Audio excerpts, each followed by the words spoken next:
चलो बच्चों, let's read this question. The question says, what are the two main components of our environment? तो हमें यहाँ पे बताना है दो मेन कंपोनेंट्स कौन से हैं एनवायरनमेंट के, ठीक है।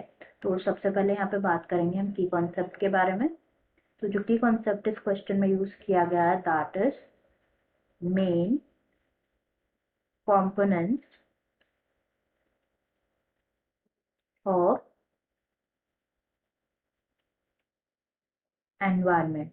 तो एनवायरनमेंट क्या है? बेसिकली एनवायरनमेंट इज एवरीथिंग जो कि हमारे आसपास है, हमारे अराउंड है, जो कि इंक्लूड करते हैं दोनों लिविंग और नॉन लिविंग थिंग्स इंक्लूड करते हैं, ठीक है। तो अगर यहाँ पे हम मेन कंपोनेंट्स जो है, there are two main components of environment, that is biotic, also known as living component, and abiotic, also known as non-living component, non-living component। तो सबसे पहले यहाँ पे बात करते हैं हम बायोटिक कंपोनेंट के बारे में।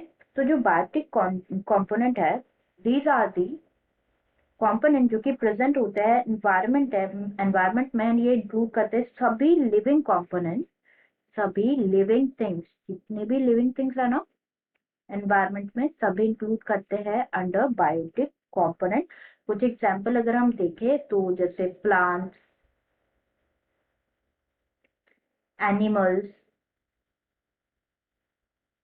तो all living things included under biotic component. और अबायोटिक की बात करें तो अबायोटिक कंपोनेंट्स इंक्लूड जितने भी नॉन लिविंग थिंग है, नॉन लिविंग कंपोनेंट है, वो इंक्लूड होते हैं अंडर अबायोटिक कंपोनेंट, ठीक है। एग्जाम्पल अगर हम देखें तो example can be water as it's non living, soil, right, sunlight, temperature etcetera. तो ये हो गया हमारा कंपोनेंट्स जो हमसे पूछा गया था क्वेश्चन में, what are the two main components of our environment, that is biotic और अबायोटिक, दो मेन कंपोनेंट एनवायरनमेंट के, ठीक है।